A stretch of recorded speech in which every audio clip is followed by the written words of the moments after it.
What's up, YouTube? What's up, comic book lovers? What's up, everyone? Hey, it is New Comic Book Day, and I did get more than one comic today.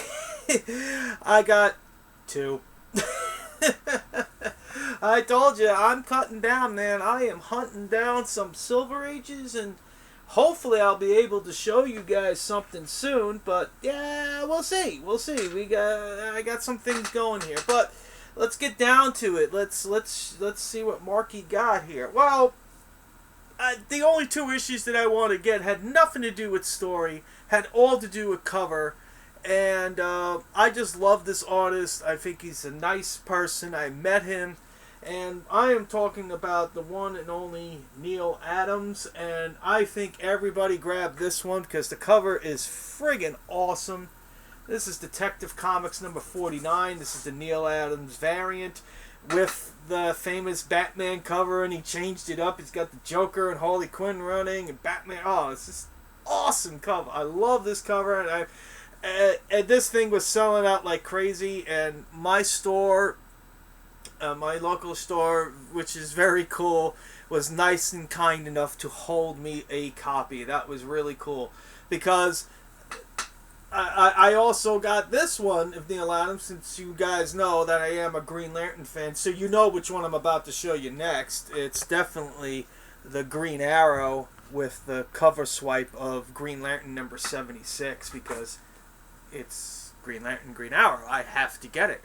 Like I said, I can care less what the story is. These covers are great. Neil Adams is coming to New York and at the Big Apple Con, so I am making my hardest damnedest to get there. I haven't gotten my ticket yet. It's just I'm just trying to make sure I got no other things going on here, because I know it's like a month away or something like that. But I think I'd be going. I want to go. I just gotta make sure, time, money, and all that other stuff, and because the trains, they raise the damn rates. It ain't cheap to go on a friggin' train no more. So anyway. So that's what all I picked up today. Now, I want to kind of bring up something here. As you know, it's besides comics and everything, I really like music, and as you can see, some of my backgrounds have been 45 cases. I do have vinyls. Original vinyls, not the new stuff. I got the new stuff that's been coming out on Record Store Day and stuff like that, but I got some original stuff. I also got a turntable from the 80s, one of the good ones from Japan, none of these crap ones that are out now. Pretty good system, amplifier, everything. So I really enjoy music, and I'm more in the heavy metal and stuff like that, but I know the classics, and I know classic rock and roll, and I'm not trying to make anybody down, but I think this should be talked about. Today not only was New Comic Book Day, but today we lost, a long time ago, we lost three pioneers of rock and roll, and I am talking none other than Ritchie Valens, the Big Bopper, and Buddy Holly. And it was sad. I mean, this is, out of all artists passing, there's been some ones that hit. I wasn't around when this happened, of course, because I would be older than I was, but as I grew up, my dad loves the 50s, and these are the songs that I will constantly hear. That'll Be the Day, Chantilly Lace, and Donna, and then La Bamba. There it is. La Bamba was the B-side. So that I would hear these songs constantly, and as I got older, I realized that these three died in a horrific plane crash, and it's gut wrenching. I mean, I when I got older, I looked into there's very documented details on how hard they hit the ground and where their bodies were located and the damage they sustained. I mean, it's just not a way to go out. It really isn't. And they left us too soon. God only knows where rock and roll would have been if these guys would have been around still, because, you know, at the time, not to get all history buff on music, but at the time, Elvis was in the army, and Elvis was the biggest thing in rock and roll, but he was in the army. So these guys were like holding the torch, and then these guys, when they died, they kind of like what they said in that song, it's the day that the music died, because there really was no other big acts going around, and it's just sad because I would have loved to hear more stuff from them, as you know, not to get nostalgic, but so take some time if you hear one of these guys' songs on your radio today, because I don't know what you guys listen to, but I know some of my stations, they played the song or two, and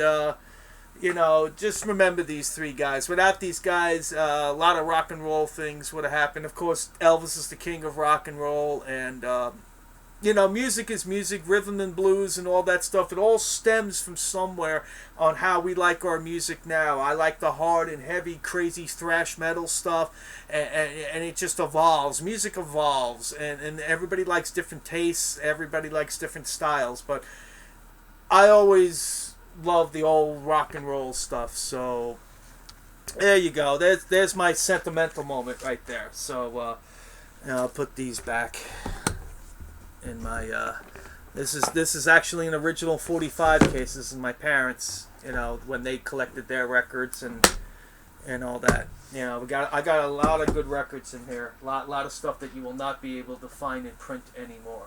But anyway, besides that, I have good news. I found out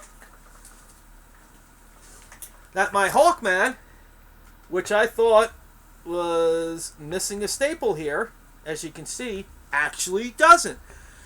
I brought it to my shop because I was going to send it off to get graded, and then found out that it does have a staple in the middle of the centerfold. So it probably just broke off from that, but it really doesn't separate. So I'm contacting CGC now to see if I still get green labeled on this, because if they say I don't, then I'm sending Hawkman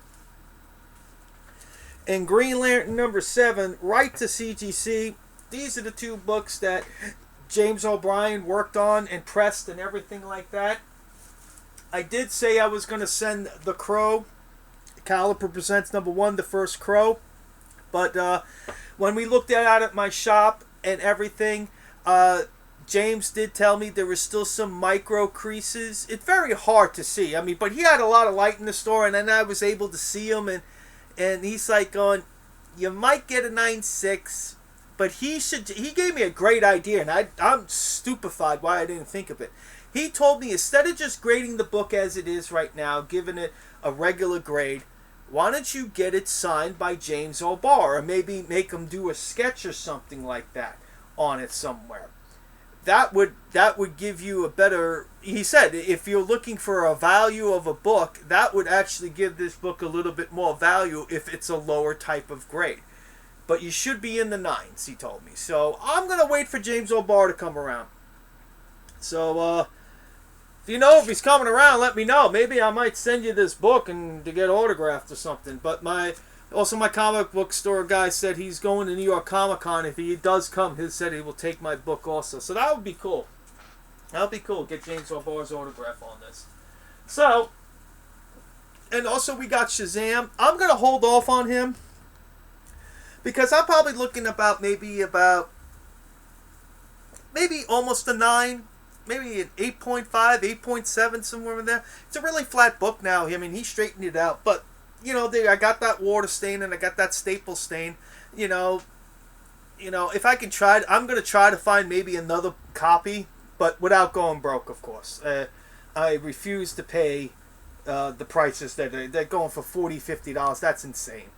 That's insane. It's all they made a lot of these books, people. That's why you're finding them all. But it's supply and demand. People want them because, the movie is supposedly coming. I really wish they will start some type of filming sometime the end of this year or next year. Making us wait all this time. I don't know. I hope so, but we know it's coming. So these two, I'm waiting for CGC to give me an answer, and if that's the case, then fine. Then these two are going right off to CGC because I want these encapsulated. I want these protected. These are two of my favorite Silver Ages that I got when I was a kid, and I can't wait to see what type of grade I'm going to get after I have done the pressing and they cleaned them up. And James O'Brien did some tremendous work on these books. I just can't wait. So that's about it. I'm sorry I got a little, a tender moment there, but I think it needed it to be addressed because it is an important day, not only for us as being New Comic Book Day, but as for me as a music fan. It's important that these three great artists should not be forgotten. Just like any artist. I mean, you can go down the list. You can go down to John Lennon. You can even go Michael Jackson. I mean, he what he did with his career and everything, he just blew up and everything changed everything. And also we lost a lot of people last month. We lost David Bowie, David Fry. We lost Lemmy from Motorhead. I mean, it's just, what are you going to do? What are you going to do? But, that's the beauty of it. The music will always live on because in some media form, whether it be a vinyl, a tape cassette, a record, or digital tape, whatever, iTunes, downloads, the music will always be there, and that's the beauty of music. That's why I love music a lot. So, there we go. I'm not going to talk about music anymore. This is about comics, but, I just thought I'd bring this up. But, these are the two next ones that are going to get graded. So, I'm just waiting for CGC to give me the okay, because that's where I really like to send these two books to. So, until then, I will talk to everybody soon. I probably might do a late show on Saturday night. So, if you're going to be up or whatever, fine. I don't know yet. I'll probably notify certain people and let them know. But these are my only two pickups today. The Neil Adams covers. And that's about it, guys. Till next video, take care. Have a good night.